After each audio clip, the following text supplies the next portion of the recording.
Live from Atlanta, Georgia, New Jack Thriller City, man. And on today's episode, I got the acting coach with the most. Man, he done been on every one of these movies that done came out of a Black Hollywood. I used to go to the class a long time ago. Y'all give it up for the one, the only, Dwayne Boyd. Appreciate it, man. Hey. Dwayne, what's up, baby? Good. It's good to be here, man. Thanks for having me. Man, that was a hell of an intro. I appreciate that, bro. Listen. I'm trying to channel my inner Arsenio Hall. Man, you got it. Like you and got whatnot. It. I'm trying to set. I love the set, man. Yeah, hey, this is you the second guest on the show. Am I really? Yeah, you the Brand second new couch. guest. I like this. Brand new couch, man. Yeah. Third ass on it. Third ass. Yeah, that's good to know. Good to know. And it was the first couple of asses was girl asses. Hey, man. You seen them? No problem with that. I ain't got no problem with that. Yeah, come on now. Yeah, man. I'm proud of you, man. Look at you doing your thing, brother. Doing your thing. I love it, bruh. I can't believe this is happening. Hey, man. It's been a long time coming. Yeah, but I always knew you was gonna be all right, man. From the first time I met you, I saw how much drive you had, how hungry you was to be successful in this business, and I'm not surprised at all. Anything you've done has not surprised me. You know, really? Ever since I've known you, man, you was gonna figure it out. So I can only say that, hey, here we are. You know what I'm saying? You're where you're supposed to be. So I'm not surprised at all. Dig.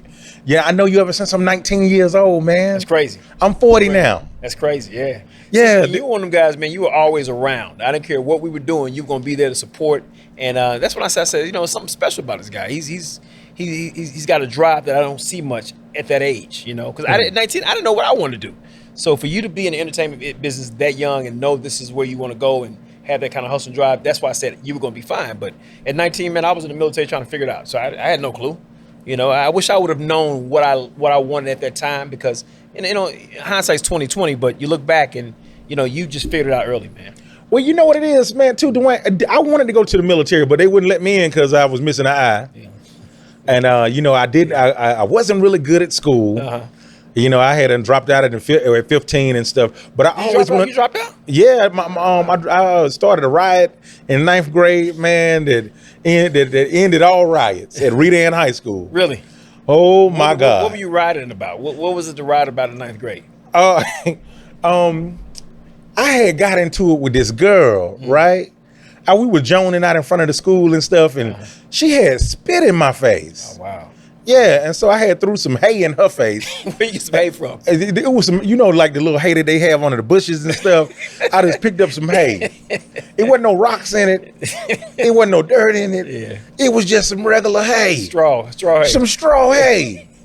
I throw it in the girl's face. Yeah. And the wild part about it, I didn't want to do it too, because I really liked the girl. Oh, okay. I liked the girl, but I didn't know how to talk to and express myself. Yeah, that's normal for you. Her name was Adrian. I'll never forget it. Have you ever talked to her since then? No. She looked like Prince too. She was so fine.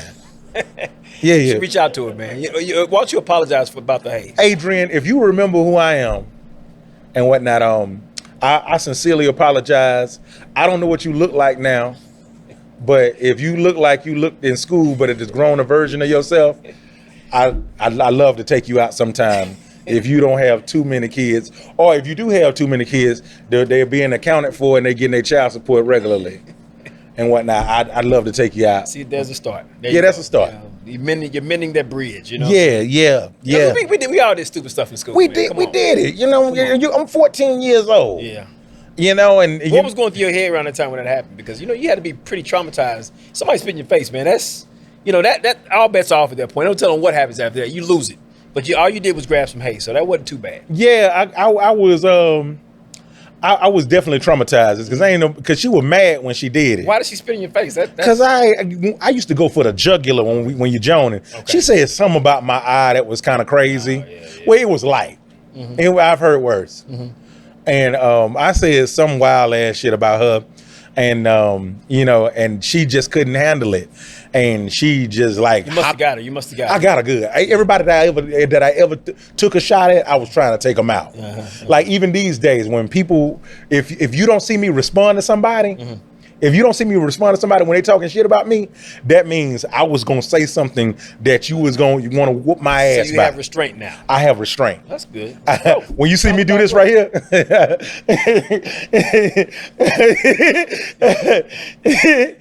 that was crazy. Yeah, that mean I let you slide. Yeah, well, good. Yeah. Good. You done probably seen it on some interviews before. Oh, I have. Yeah, you done seen it on some interview where I didn't let somebody slide and shit. Yeah. But yeah, I had said something wild about her and then threw the hay in her face. I take off running and I'm running like light and everything and zigzagging, laughing. And she chasing me and everything. Then a couple of girls are chasing me. Then the next thing I know, it's about like 20 people chasing me, and some of them was guys, and it was like looked like 12th graders too.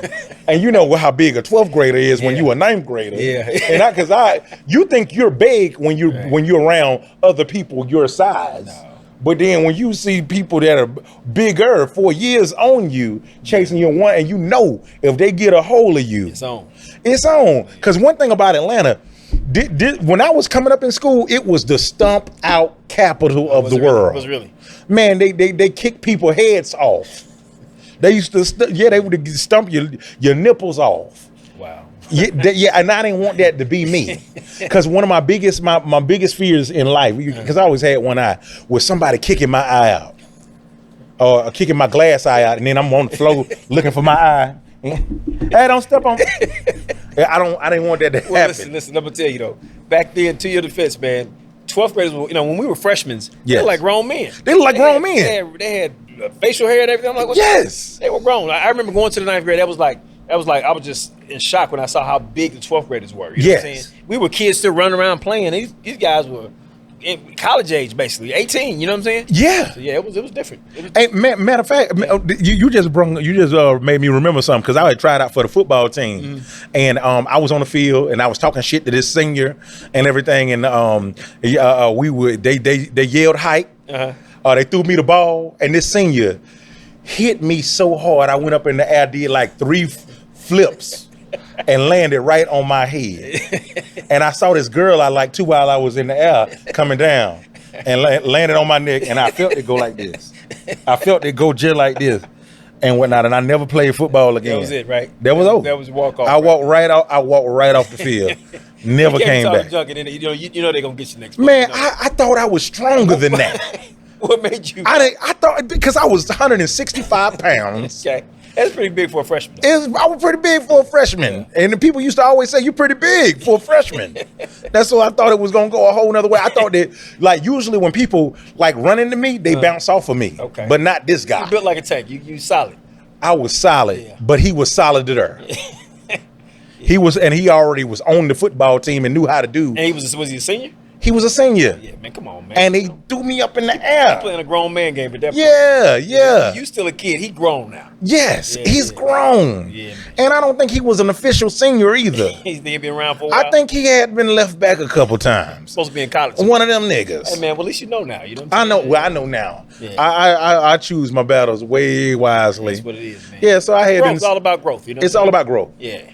I started. I got out of school. I'm trying to figure out how do I become that guy to get on TV and whatnot. I got no moves.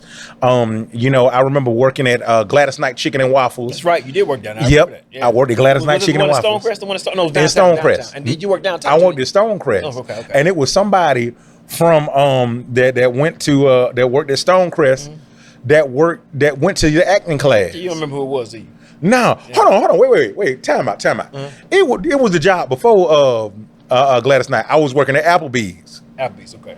With Omar Dorsey. Okay, that makes more sense. Yeah. Yes, Yeah. And it was a couple of people out of Applebee's that worked at that went to your acting class and stuff, and they told me about it, and I showed up we there. wrote 4 minutes at Stonecrest Applebee's, man. Get the fuck out of here. Sat down there for 6 weeks. Big shout out to Charles Saunders. We wrote 4 minutes. And we sat down for 6 weeks every day at Applebee's. For 4 Wow. days. Yeah. The Applebee's put a lot of people on. Like Omar was working there. I don't think he was there at the time. I think he was already gone at that point. But I didn't know you worked out there with Omar. I didn't know. Yeah, we worked there. He was the bartender. Yeah, that's right. And whatnot. And then at the time he was in Stomp the Yard. What's the one with Nick Cannon? Drumline. Drumline, that's right. He was in everything though. He was in everything. Yeah, this was his first movie though. Drumline, he was driving Nick Cannon to the college Oh, that's right. as the bus driver. That's right. Yeah, and so he was just telling me, like, bro, if you went to L.A., you could become a actor like nobody's business. I seen you on stage and shit and da da da. And I told him I was inside your class and whatnot. He said he'd been there before and see you at auditions and all this other stuff, and that I was in the right place. Yeah. And I'm gonna tell you too, man. What made you go to New York as opposed to LA? Because you went to New York, you struck out. I went to New York because I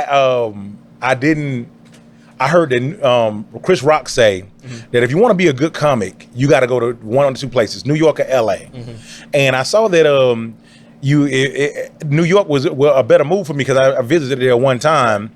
And I got on stages, a couple of stages and stuff, and I did my thing. Okay. And I was like, New York ain't hard as the Apollo be making it. Yeah. It ain't crazy. See, I had a different respect for New York too, because when you go to New York, you come back to Atlanta with a whole different mindset. Yeah, you do. New York, they grind up there. They really figured it out, man. Yeah. I saw them cats on the subway, on the train, breakdancing. What the hell? Yeah. I just couldn't believe it. Was just a different drive, man. It's a different energy. I went to a showcase one day over in I guess this little spot they have called the Village. It was a showcase for it was Vibe magazine. They did a showcase. Kevin Lyles, I think, was there. Oh wow! And it was a showcase they did, and man, I tell you, it was 20 acts. 19 of them could have been nationwide. Wow, that's how good they were. Yeah. So I said, well, we got to step it up in Atlanta because they really bring it up here. So yeah, with that mindset, man. I mean, but you got people that grind hard down here, but New York, you kind of have to. You don't have a choice in New York. No, you don't. So.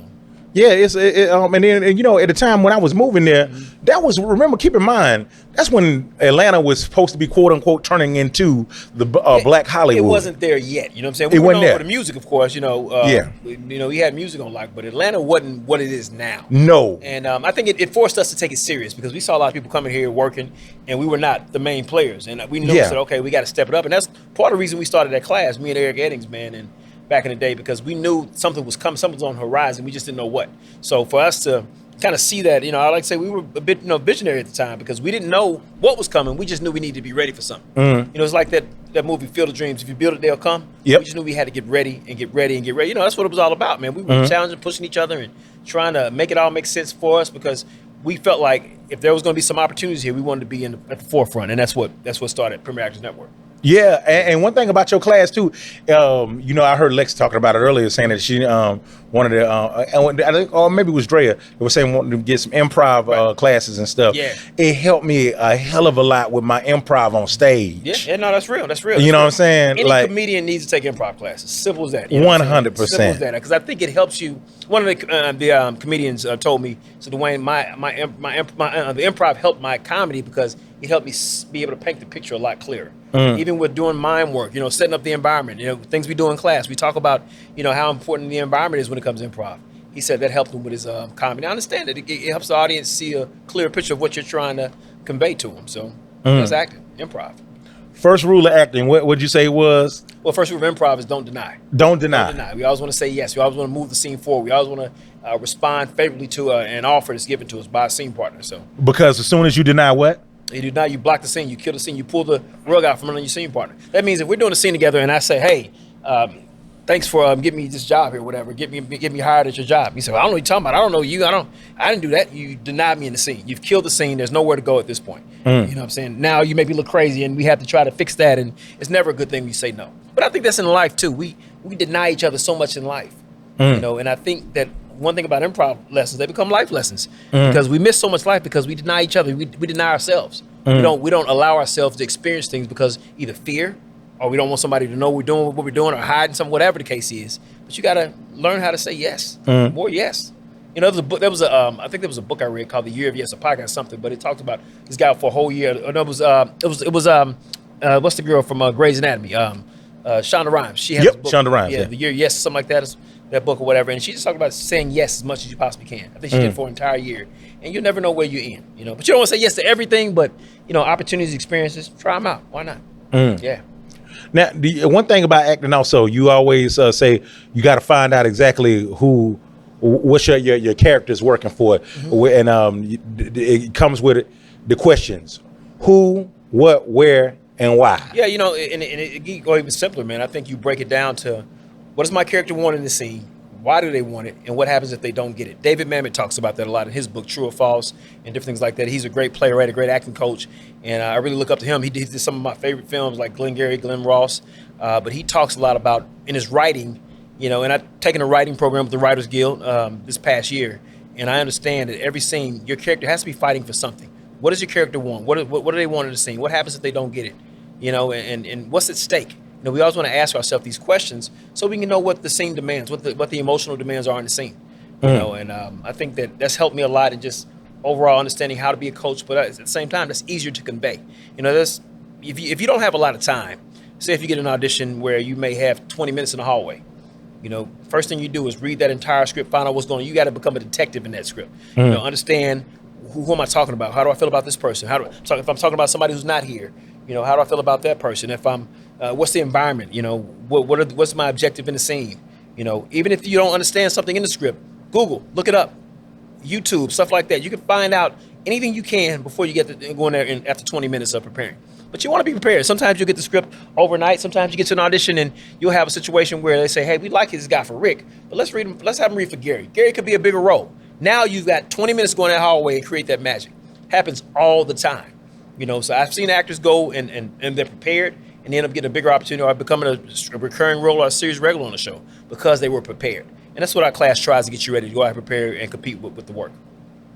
So, like, where does this come from, Dwayne? Like, when did you realize you wanted to be an actor? Man, what was that moment? It's been a series of moments. I can honestly tell you, in high school, I went to Van Horn High School in Kansas City, and in high school, I had a drama teacher named Miss Bassett. She was great, and she told me very early. I took drama in 10th grade. It was an easy elective. That's back when you took electives and you had to take. And I just said, I can do acting, drama. I'll try this. And I remember sitting in that class, and she would have lectures and stuff. She would let us get up and do improv plays, and it was fun. I looked forward to drama. That was one of the few classes that I enjoyed. And she told me in class one day, she said, Mr. Boyd, you're here playing around, but you can really do something with this. And this was back in the day when there wasn't a whole lot of us on TV, so I was like, what are you talking about? And I didn't understand, but she saw something to me, and she passed away a few years ago, rest her soul. But if she could see me now, I would love to thank her for seeing something in me early. And that was the first time somebody said, hey, you can do this. But I didn't think about it at the time. Went to the military. Did 7 years in the Army, got out of the military and was a barber for a few years, and I found myself at this breaking point where I was not happy with what I was doing. All right, so I left the barbershop. I was managing the barbershop, first class barbershop on Memorial Drive at the time, back in the day, and I packed all my stuff up, left, and I said I'm going to act. Well, the next week I was working part-time at another barbershop because I still needed to eat, and I still needed money to survive, but I had a new approach about how I was going to do this. Right. Acting was going to be my dream, and the barbering was going to allow me to do that, So I was able to do that. Yeah. You know what's funny about I'm glad you brought up the barbershop because I remember going to the acting class and then coming to your barbershop sometimes. Yeah. And it always reminded me of the movie Hollywood Shuffle. When you see Robert Townsend working at the shop and whatnot. He was working at the post office. Oh, he's working at the post office. Yep. But it was like a shop. He would come in the barbershop.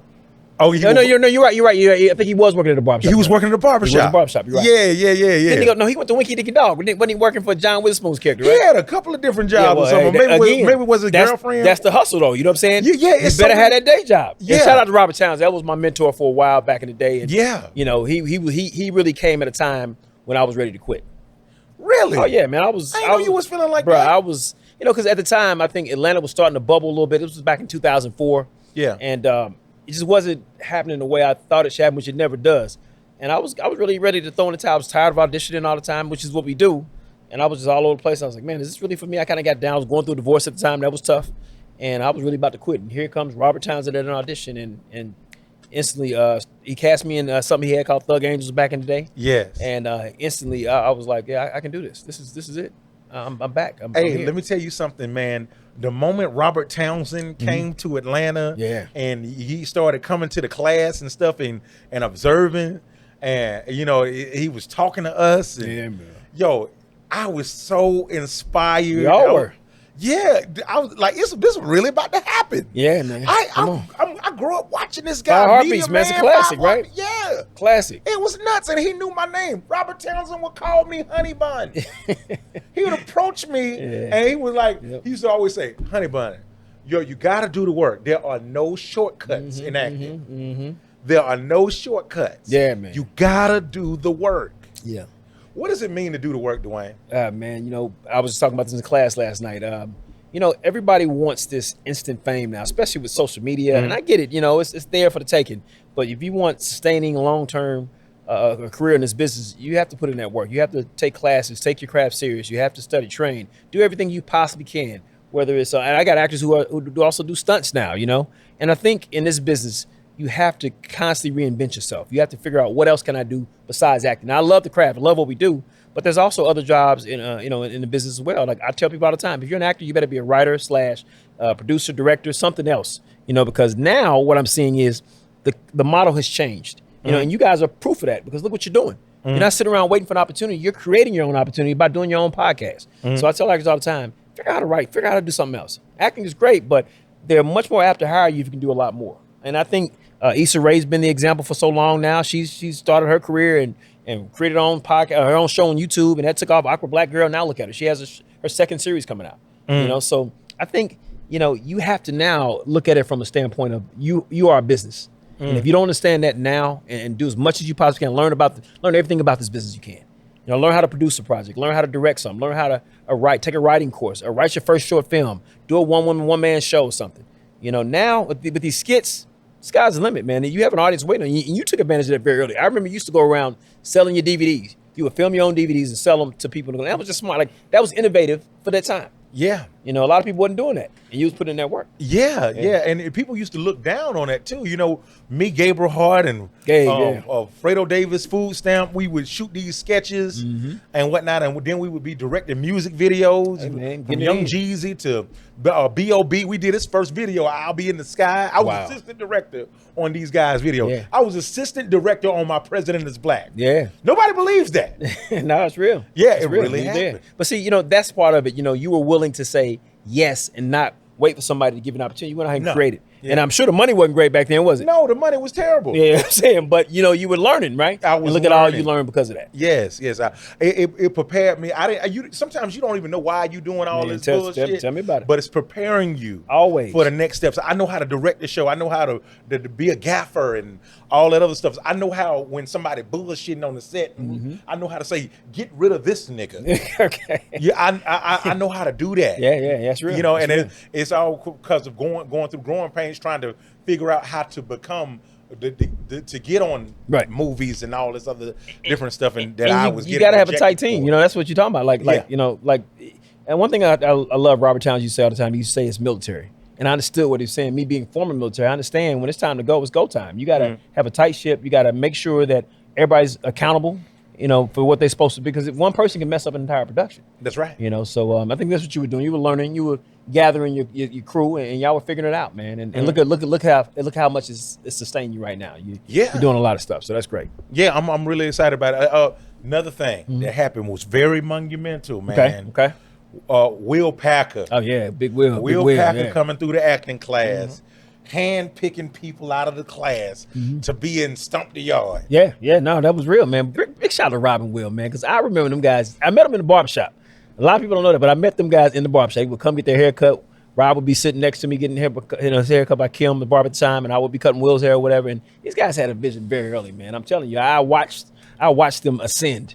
I remember when they was figuring it out, and they're both doing extremely well right now. I'm really proud of them, man. I still text them and tell them, how proud of them, I am of them. And they gave me a shot. They gave me my first movie role in the gospel back in 2005, man. That was my first big movie, and I was so excited, man. I was like, and again, it's around that time, I was ready to quit. When I met Townsend, then I get this big role. I remember, I'll never forget. I remember I was driving to Wilmington, North Carolina for a callback for One Tree Hill. That's how long ago this was.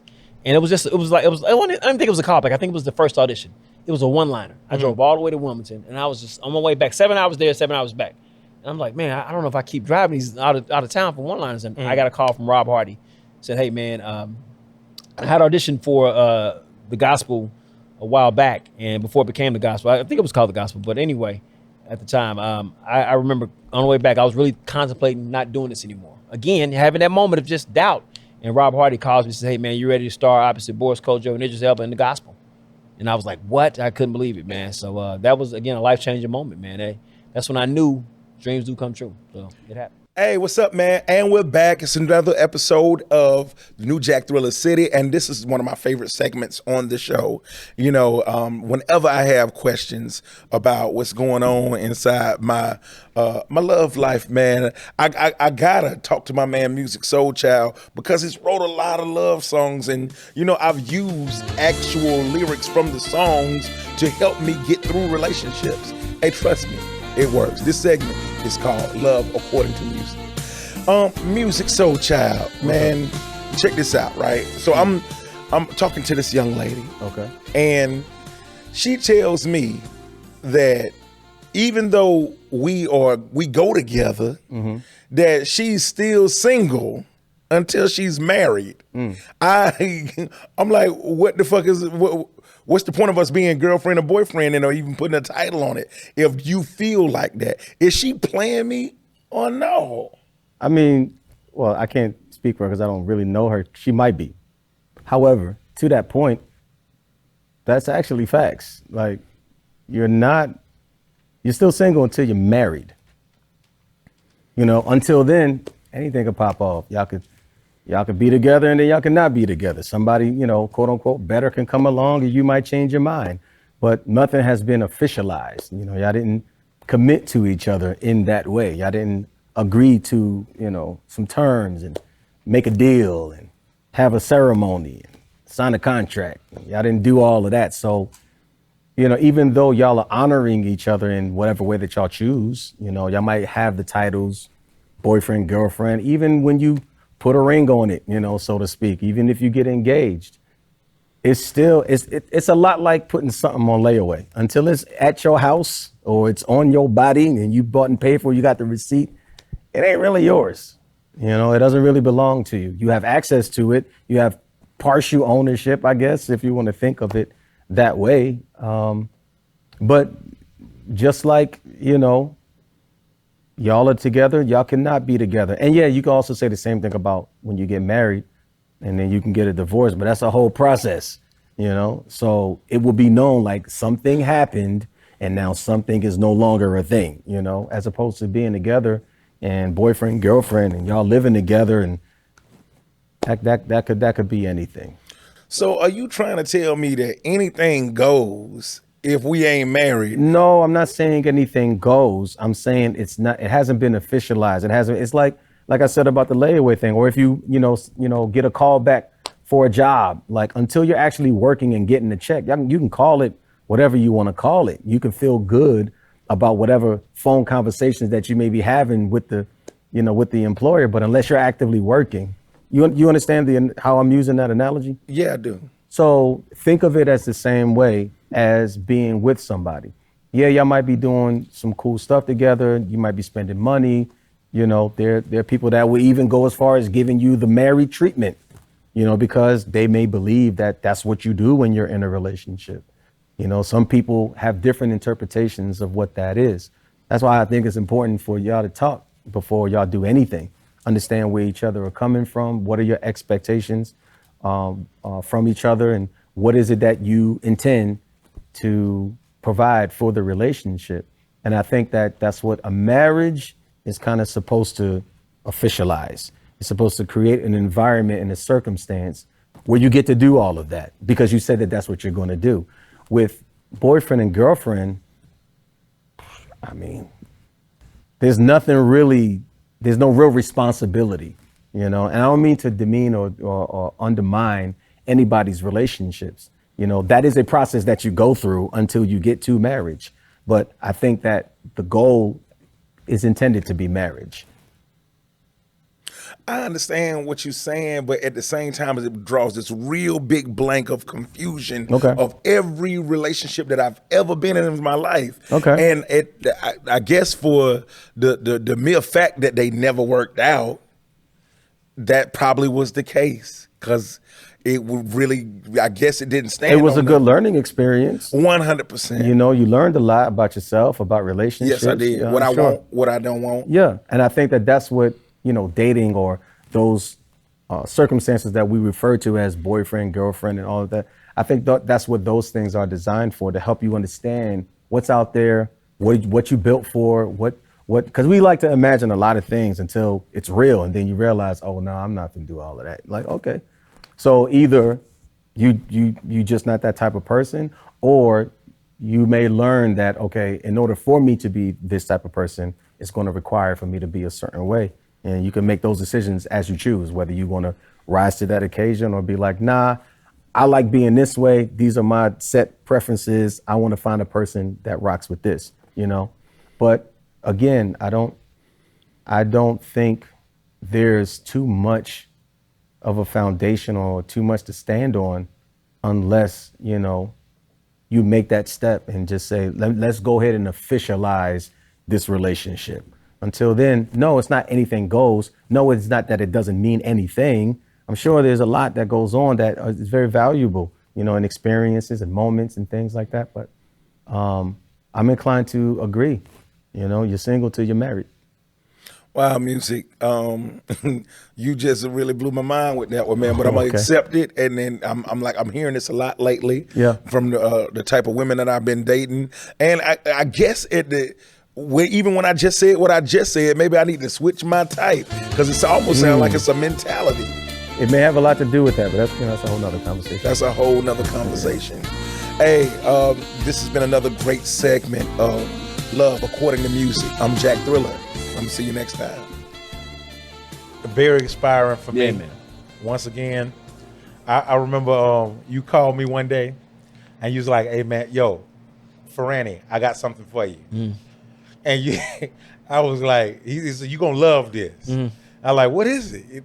And you like, hey, so you gonna be a clown at Will Packer's daughter 7-year-old birthday party. That's right. What the fuck? Why are we doing this? But they're gonna pay you. And I'm telling you, you're gonna get in good with this. You're gonna do this right here for Will, and he's gonna look out for you. Hey man, hey. They got $500 for you to be a clown at their party. What? I don't even know how to be a clown. Like, what does a clown do? Hey, clown stuff. Yeah, like you came and picked me up. You painted my face. Put a nose on me. I forgot about that. Yeah, that was at his house. At his house. Right. We had to play with kids and shit. I didn't never play Honey with Buns kids the clown. Honey Buns the clown. I was Honey Buns the clown. Yeah. I don't know why I thought about you when I thought clown, but I don't know why. I don't know why. I don't know, but it worked. It worked. Yeah. It worked. It worked. Will hit me up, and he said, "Hey, I got a great spot for you on Stomp the Yard. You gonna be one of the head extras in the opening scene with Chris Brown." There you go. Yeah. There you go. Hey man. Hey. He got screen time.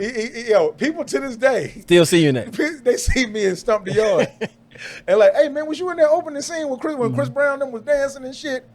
Yeah. They're like, "Yeah, that was me." Yep. And you know what's funny about that is I got a chance to see Chris Brown and Rihanna together. Really? Yeah, they was together. On set? On set. Get out of here. Yeah, they was together on set. Wow. And Chris Brown, he almost got into a fight with this other little boy that had outdanced him in the scene. I think I did hear about that. And I was like, this nigga is crazy. Something gonna happen with him one day. I don't know what it is. Yeah, you knew it. You knew it. Man, 2 years later, just as sure as Grits' Groceries. I called it. Yeah. And so, you know, a really great teachable moment. And it was another inspiring thing that just let me know that I was going inside of the right direction. I didn't know which way how it was going to happen.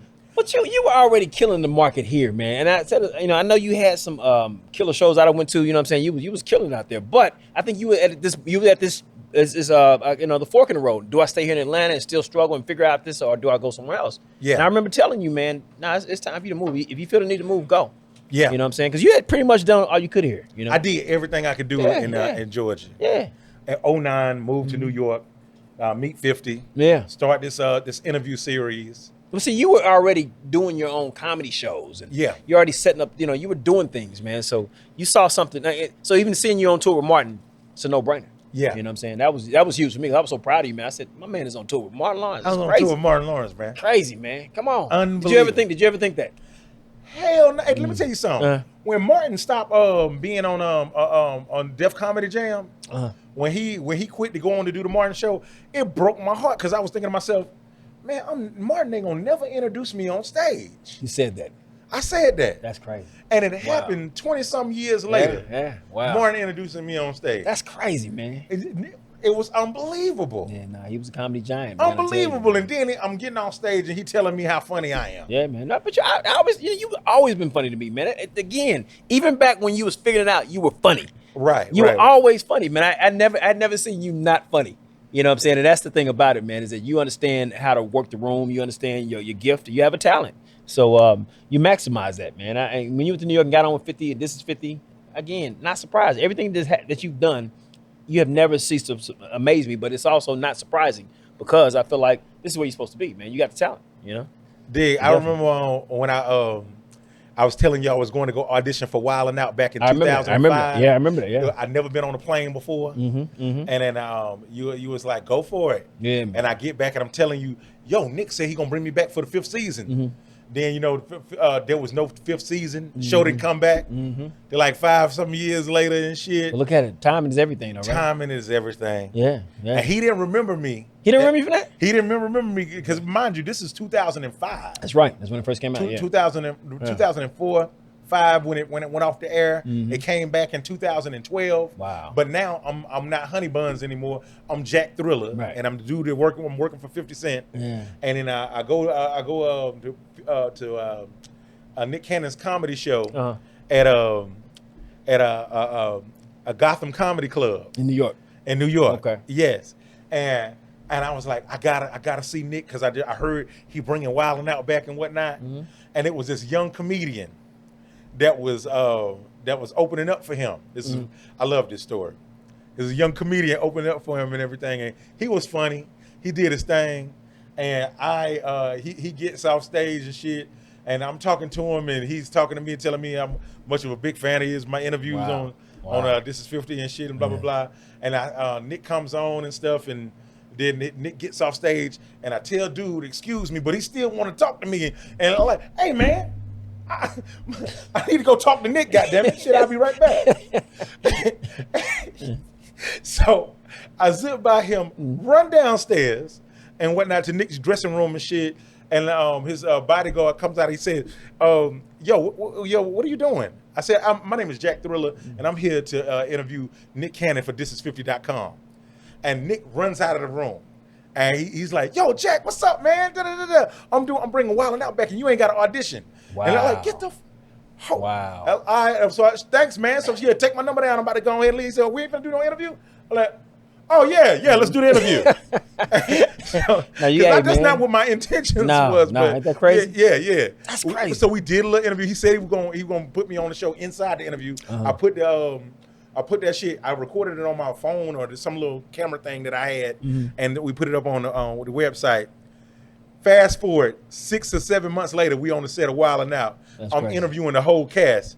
I'm interviewing this cat named Chico Bean, and he was like, yo, you did me real greasy in the past, and I said, what are you talking about? He said, remember I was at this comedy show with Nick Cannon. I was opening it up for him and shit. And you like, hey, man, get the fuck out of my way. I'm going to go talk to Nick Cannon. Like, nigga, that was you. Full circle moment right there, wasn't it? It was. I was like, oh, shit, man, I apologize, bro. I was trying to make sure. Hey, look, it all worked out. It all worked out. Yeah, and it's so funny. It's full circle and stuff. Yeah, man, that's great. We're doing our I didn't know thing. that. I didn't know how you got on Wild 'N Out. I didn't know that. Yeah. I remember you auditioned back in the day, but I don't, Yeah, that's how I got back on. Just like I said, being relentless. And man. You always used to tell me all the time, man, you got to be there. You got to show up. Absolutely. A lot of people don't know this, but man, Dwayne is one of my best friends and stuff. And Absolutely. We talk on the phone every day. All the time. Yeah. We talk about teachable moments and stuff. And, I'm doing this show right now, New Jack Thriller City. And New Jack Thriller City is all about the people that's inside of the city in my mind that, are responsible for, making up the fiber and what I am and the people that inspire me. And we have teachable moments like every day when I'm running things by him and he runs things by me. Yeah. And it just feels really good to have him on the show, to share him with you guys and whatnot. And you're going to see more of him because I'm going to do a segment with him on the show called Teachable Moments. Every episode you're going to have a teachable moment from Dwayne Boyd. Yes. Life lessons. Absolutely. Life lessons. Yeah, and I think that just from making mistakes in my own life and the errors that I've made, and learning from that, and that's what growth is all about, man. We talk a lot about this. Is that you don't know what you don't know. You know what I'm saying? Until you go through the experience and have it, and you have to figure out how to navigate through that. So I'm excited about it, man. I appreciate that. So, speaking of teachable moments, man, Mm-hmm. and whatnot, like you said, you didn't. I asked this to everybody. Okay. Best advice you ever got, and give me some of the worst advice you ever got, and who did you get it from? Oh man, see, now you're gonna put me on the spot. Okay, the best advice I ever got. Wow. I don't know, man. I think over the years, I've been able to figure out just through a multitude of people, never regret for being who you are. Own who you are. And that's one thing I learned that from even watching you, man. You've always honored who you were. You never try to apologize for that. Now I can appreciate that when somebody shows you they are and they've been authentic. That's rare, especially nowadays, man. We live in this social media environment where everybody's putting up a front of who they are, and we don't get to know the real person. And I think that the more we can do, be authentic and genuine, I think the more we'll have a lot more interactions like this, real friendships. You know what I'm saying? Dwayne, I can't be. I don't have a poker face. No, it's a lot of work. It's a lot of work, man, to be fake and to fake it till you make it, if you will. It's so expensive to fake it till you make it. Absolutely. And I pride myself on being myself, even to a fault, even when it hurts me. Oh yeah. I'd rather fail being me than succeed trying to be somebody else. Come on, man. There you go. And then that becomes your testimony to others, man. When people see who you are and you can be, well, he's not like I thought he was, or he's a real genuine person. Then they could say, well, maybe I should be me. When they could see you authentically live as yourself and be who you are, man, and not try to put up a facade of what you feel like people want to see. That is exhausting. I had to learn that a long time ago, man. I said, you know what? I want to be the best Dwayne because there's only one Dwayne. Why would I try to be somebody else? And you, like you said, it's exhausting putting on for other people. And that's what sustained me throughout this whole career, just being myself. Now you are always around, like a lot of prominent people and stuff. How do you stay grounded and keep from getting lost inside the character of what you think you have to be just to blend in, to get in the good graces of this person because they got this going on or they got this movie coming out and blah blah blah and everything. How do you stay grounded and without compromising yourself, or do you feel like you kept it too real in certain instances? Maybe so. Missed out. Maybe so. I can accept that. But one thing, I'm really big on energy, and I pick up on people's energy. And if it vibes with my energy, it works great. But I never want to be in an environment I don't belong in. I never want to be around people just because they're doing something, and I feel like, oh, if I do this and I can be around them, no, I don't want to do that because then I'm not being true to who I am. You know what I'm saying? So I always want to make sure that I'm in an environment that I truly feel comfortable in. I feel like this is where I can grow and flourish. And I tell people all the time, if you're in a circle and you're the hottest person in your circle, you're in the wrong circle. You in the wrong circle. You got to level up. And the way you level up is challenge yourself, man, and go to do those things that are uncomfortable, like networking, like you've always been able to do. You're not afraid to walk up to anybody. And I admire that in you. You'll walk up to anybody and start a conversation. And that's what we have to do in our business.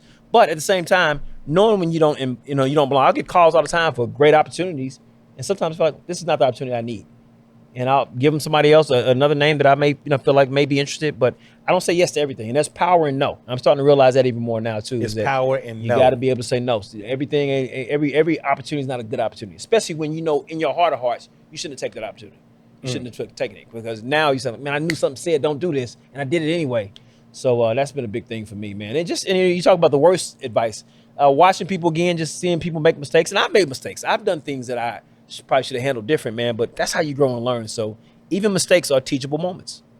So even a loss ain't shit unless you learn something from it. There you go. It ain't a loss. Did. Yeah, man, is there anything that you have any regrets about? Because you just turned 50 years old. Yeah, man. I went to your 50th birthday party. Yes. And when I tell you that it was blowed out. It was star-studded. We did that. The women was so fine. Off the chain. Yo, it was a black tie event. Women was dressed to their nines. Yeah. I met this girl. She was like, I think she was 60 years old. Fine mother. Man, bruh. Hey, man, they was in there that night, They though, right? was in there. Hey, come on, man. I would have no other way. This shit was in there, man. I Yeah. talked to this Beautiful. lady too. She cooked for me and all that, man. What she make? Say it again? What did she make for you? She made me a lasagna. Okay. She made me a lasagna. Real nice lady. Real nice lady, man. Hair done in the bun and everything. And yeah, It was homemade. The noodles are It probably was homemade. homemade. Yeah, hey, man. They the water woman. It was homemade, beautiful skin. She was a little chunky, but it was a good chunky. Hey, man, nothing She wrong was with a that. good chunky Nothing and wrong with whatnot. that. Come on. But, I'm gonna tell you some wild. I had this. She told me that I knew her daughter. Oh, really? Yeah, and her daughter had then showed up, and I done tried to talk to her daughter at the David Chappelle comedy show earlier this year. Oh, wow. Yeah. So Wow, she didn't count that against me and whatnot. 'Cause it didn't work out apparently. Right. Now you're talking Yeah. to your mama. Look at you. Yeah, me and her mom was a perfect fit. But yeah, but your party was dope. Thank you, man. You know, We and laid it out. your party was so dope that it made me not even want to have a birthday party Hey, this year. And I was like, yo, I gotta really like step my shit up. Mission accomplished then. And I wanted it was 50, man. I had to make it big for 50. You know what I'm saying? Yeah. Any black man that makes it to 50 and you don't have a lot of stress in your life and you're doing what you want to do, you're living your dream, you got to celebrate. And that night wasn't even just about me, man. It was about celebrating all that we have accomplished. You was a big part of that celebration too. I wouldn't have had any other way, with you not being there, man. Come on. You Bro. were there. Ed Lover was there. Yeah, love her. Yeah, man. Come on. Deion Ferris came Deion and Ferris sang performed. Penny with a Hole in It. Come on, man. Come on. That was dope. That was dope, crazy. man. Yeah. It was nuts. Yeah. I mean, Damian Hall from Guy. Damian Hall from Guy. And I'm a big song Guy I fan. like. Yeah. Come on, man. It was the women danced and lined there. You did New Edition New in edition. there. Yeah. It was crazy. It was a beautiful night, man. To this day, I've had trouble going out, just trying to have fun in other environments because we had so much fun that night, man. Yeah. That was a beautiful night. Yeah, bro. it's a lot to top. Yeah, man. And what do you accredit to having all them people there? Because there had to be over 1,500 people coming to your party. Man, it was crazy. I didn't realize how many people were going to be there. That's how man, many people but- you helped, bro. Yeah, well, That says a lot about you and who you are. And I got to say, man, I got to give my father, George Boyd, all the credit, man, because he's been a person who's always tried to help people. And I remember one day we were having breakfast in Kansas City, and he told me, he said, how did you learn to do all the things you're doing? Because he's amazed that I'm even in movies and TV shows and stuff. So for him to say that, he was like, how did you learn how to do this? I said, well, you taught me. He said, no, I didn't. I said, yeah, you did. You taught me by just being a good person. I think anything you do, as long as you're good by people, man, they're going to take care of you. And that night was my way of saying thank you all for being in my life for 50 years or for however long you've been in my life, my 50th birthday. But, it was my way to give back and celebrate that moment with everybody. Because I think my win is a win for everybody. Hey, you know what else you did? Your birthday taught me too? What's that? I'm only 10 years away from being 50. Yeah. It's real, ain't it? It's so real. Yeah. I realized it that night. How short life is. People be Man. saying that all the time. No. How short life is. And whatnot. And when I'm at that age now where kids are calling me Unc. Oh, yeah. You're and okay. OG and Yeah. all that's that real. other stuff. Yeah, And, no. you That's know, real. And for you to turn 50 and I know you at 30. Dang, isn't that crazy? Yeah, I know you at 40. Yeah. You know what I'm saying? It's Well, amazing. that's what I said that night, man. I said, you better figure out. And I challenged everybody that night when I got on stage and talked and said, 10 years goes just like this. You better figure out what are your next 3 goals that you want to accomplish, major goals in your life, and go accomplish them because 10 years is going to go just like that. It's a blink, I'm telling you. So you better do it, man. You only got one shot at this life. Why not enjoy every day? And the way things are going right now, we don't know how much time we got left with the crazy that's going on right now, man. It's just crazy right now. You see how these countries are trying to uprising and they're throwing over governments and stuff like that. So we're in a different time where I think the society is waking up as a whole, a collective, which is great. But what does that look like on the other side of this? How are we going to be able to, I don't know, in a sense, move forward and be productive and still chase our dreams? That's important. So we got to figure out what we want, man. You got 10 years. You'll be 50 in 10 years, dog. In 10 years, what's the goal? That's 3 goals of mine, and I've been telling people this. I want to buy a property in Costa Rica. I want to be a showrunner of a television show, and I want to sell on one of my screenplays. So, Dig. those are 3 goals. What about you? I always use Steve Harvey as an example. Okay. I want a talk show. Got you. I want a radio show. I want to be a best. Well, you got those right best now. What are you author. talking about? You got those right now. You got a talk show right now. What do you want to talk show on? What do you? You got a talk show now. You're doing it, right? It's a fucking talk show. This is a talk show. We talking. This is what it, no, this is the way. You saw, come on, Joe Rogan, that's a game changer. $200 million deal with Spotify. This is the way. You're seeing the old model go away, and this is the way. You are already doing this. So set another one because you're already doing this. Oh, my dream ain't big enough. But it ain't that it ain't big enough. Okay. You just achieved one of them and don't even realize it. Okay. You know, you have your own show. This is a show. Okay. Right? You got a live audience clapping. I mean, they clap one time. A live audience, that's real. You know, come on. You got a point. Yeah. 100%. You know, why not? I want to be this. I want to sell 1 million records. Okay, man. Yeah, records. What kind of records you talking Yeah, about? R&B records, man. I'll let you hear some of my stuff. I want to hear. Yeah, I think it's funny, but I don't know if people are selling records like that anymore. So you want so many streams now because that's the the streams. Yeah. Whatever that is. Instead of 1 million records, you know, everybody buy records no more. Whatever people doing that's considered success. And that stuff is funny, man. So I think you got something. Now that to me, I think is the next thing because I feel like what you're doing with that is groundbreaking in a sense. It's groundbreaking. Yeah. I'm so excited. Yeah, it's hilarious. I can't wait for everybody to hear it. It's dope. Yeah. Funny.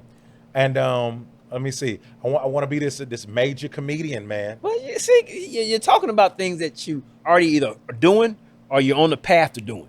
You know, so let's level up even more. What's the next thing? What's the next thing? Because you're already a major comedian. Again, people know you. You know, I mean, you're on tour with Martin Lawrence, man. I mean, come on, bro. Yeah. You know, the thing about it is even what Chico Benjamin said that night, seeing you out. Say, hey, man, I look at you. Got people still are looking at you saying, hey, that's where I want to be. You know, and that's an accomplishment in itself, man. Damn, Dwayne. I'm just being real. You come on. I see what this. I see you right. You open up for Martin. Come on, Martin Lawrence. Dog, come on. Think about that. You got a point, bro. Yeah. If it wasn't for the pandemic, because I know the pandemic cut the tour short. Yeah, cut it short. But I felt like, man, that thing was going to really be a great opportunity for you. And it's now it's time to continue. Because we're opening back up and everything's getting back to somewhat of normalcy, if you want to call it that. Yeah. We're going to pick up where we left off, man. There you go. And take it to the moon. There you I go. want to be in an amazing poly relationship. Okay, now that's something you can go for. Yeah, Okay. This is what I really want. I want to. Wrote that. Are you ready for that though? I'm definitely. Do you know what that entails? Man, 7 amazing women in my life on some Floyd Mayweather shit. Okay. Yeah. You gotta have that flow of money. Now, that's some money right there. You know. See, we had a space now Uh-huh. that it's successful women Well, that's true. looking for a man to be down with them to take care of and. You know, and the bigger I get, the closer I can get to this reality. Okay.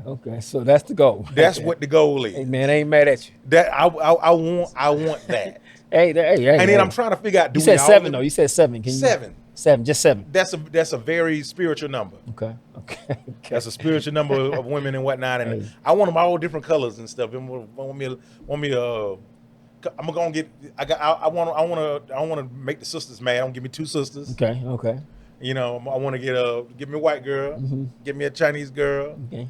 You know, get me a Russian girl. So you want a Bennington ad? Then you want all flavors, right? All flavors, man. Hey. Yeah, all flavors. You can do it. I'm all about women empowerment. That's a goal. That's a goal. There you go. Yeah, so man. that's something that really means a lot to me. Okay. Yeah. That's ain't something mad at that you. I want to do. Ain't nothing wrong with that. And I'm trying to figure out, do we live together or do they stay in their places and whatnot? And, you know, we just see each other when we see each other. Hey, man, you know, Yeah, create I'm a figuring vision it for out. that. Create a vision for that. There you go. Create a vision for that. Yeah, so, Yeah, man. you know, you're not married right now. No, nope. Is there any particular reason why? You know, I like this space I'm in right now, just getting to know Dwayne a lot more, you know what I'm saying? And I've been doing this for quite some time now. It's just taking time to figure out, you know, because, and I think, you know, we don't talk enough about this, but everybody has something they're dealing with from their childhood, man. We all have some type of childhood trauma. I talk a lot about that, and I didn't realize what mine was until later in life. What was it? Well, I think, you know, without being too candid, I think it was just some things that I was dealing with from my earliest relationship is the relationship with your mom. Everybody has a relationship with their parents, right? But the mom is, to me, the closest relationship growing up because that's the one that birthed you. So I started to realize, well, you know, why did I keep having the same experiences in relationships? And I had to go back and figure out what that was. I had to do the work, go back and figure out what that was. And I understand it a lot more now, and I'm still working on that. So, yeah. But I think that, you know, we all, again, man, you know, whenever you're in a relationship with somebody and you start to have problems or whatever, and you keep seeing these same problems come back, it's something that you're not dealing with, something you're not addressing. And for me, therapy helps with that. You know, I think everybody should try therapy at least a few times and go talk to a therapist because you never know what you're dealing with. In the Black community, you know, we don't talk enough about that, do we? No, we don't. No, man. Because we just realizing that we're not crazy. No, come on, man. You got stuff that you got to get out and talk about and figure out. And I think therapy, I have a great therapist. You know, I think therapy helps with everything. You know what I'm saying? I think a part of it is just realizing you have a problem, you know, any type of problem. You know what I'm saying? A lot of people, we always grew up with that one uncle that was back in the road that was, oh, you don't say nothing, he's crazy. you know, but maybe he was dealing with something we didn't even know. You know, so I think that's a good way to look at it. I think everybody in our community, if we can afford to, maybe need to have to be able to talk to a therapist. 100%. I think that helps. Have you ever talked to a therapist before? Oh yeah, 100%. I used to take therapy with 50. Get out of here. What you mean by that? Like when his therapist would come see him, Nice. He'd bring me in. Oh, wow. And they would give both of us therapy at the same time. Not in the same room. In the same room. Really? Yeah. Oh, wow. Yeah. Get out of here, man. Hey, I respect it. You know, whatever works. He did his best to help me out, man. Did he really? 100%. He saw you needed some therapy. He saw I needed some therapy. That's good. That's good. Yeah. That's good, man. Hey, I learned something. I learned something right there. I didn't know that. Oh yeah, he's a really, really great guy. Oh yeah, man. I met him Really that great one time. guy. He seemed like a real nice guy. I don't know him as much as you know him, but you know, I met him. He seemed like a real down earth guy, man. 100%. Yeah, we've had a lot of great, groundbreaking, tender moments and shit. And you know, he helped me out through he helped me find myself and really.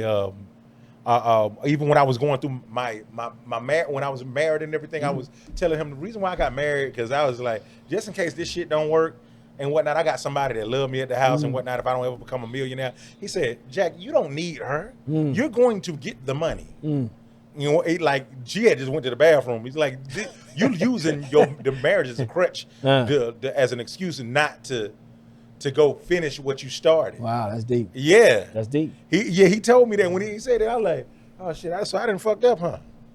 Well, you know what I'm saying? Yeah, You know, I was like, that's why I kind of fucked up a little bit. Well, you know, again, it goes to happiness is an inside job. It's an Nobody inside else job. nobody out here can do anything for you or me. Yeah. We have to figure out what does that mean for me? What, you know, you decide to be happy, you know what I'm saying? And I think that was a big epiphany for me because I was always searching for an experience or a woman or some type of opportunity or something. When I get this, I'll be happy.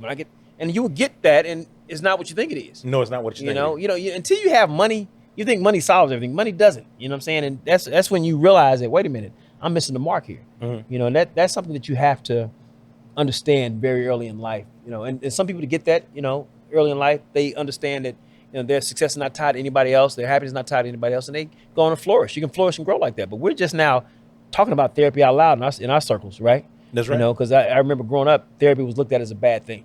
You know, it means something's wrong with you when, no, actually, you want to know more about yourself, grow and develop into a better human being. So, yeah, and that's what you've done. So, yeah. Yeah, I'm constantly working on myself. I read a lot of books and whatnot. Good. And self-help and stuff. And, you know, just looking at other people's journey to find themselves. And like I said, it's all about conquering me. Man, let me tell you something, bro. I'm my own competition. Yeah. I really don't care what nobody else is doing. That's the best thing. You see, Yeah, I miss out on a lot. People be asking, did you hear about? I don't care about that shit. Well, see, you have to live with you your entire life. So if you don't like you, Yeah, what does that say about anything else? Anybody right. else? You got to like you first. that's right. And until you realize that, man, that's going to be a hindrance in your life. You know what I'm saying? Dig. Yeah. Man, we can do this all day, man. All day long. It's like a phone call, right? It's like the phone call. Yeah. We be on the phone about 3-4 hours, man, Right. talking about life. I know, and what yeah. it means to be human. And Dwayne, welcome to New Jack Thriller City, man. Excited Is to there be here. anything you want people to know, man, before we get out of here today? Now we're going to always keep it real. We're going to have a great time learning, growing, and developing. But above all else, we're going to love one another. So that's what it's about. Hey, like I always say, you just can't say you're real. There's something you got to be, man. Hey, make sure you subscribe right now to the YouTube page, New Jack Thriller City. Right now, hit that subscribe button. Tell a friend to tell a friend. I'll see you next time. Hey, do I have something in mind? Y'all go to commercial. Don't kiss them hoes in the mouth unless you got to.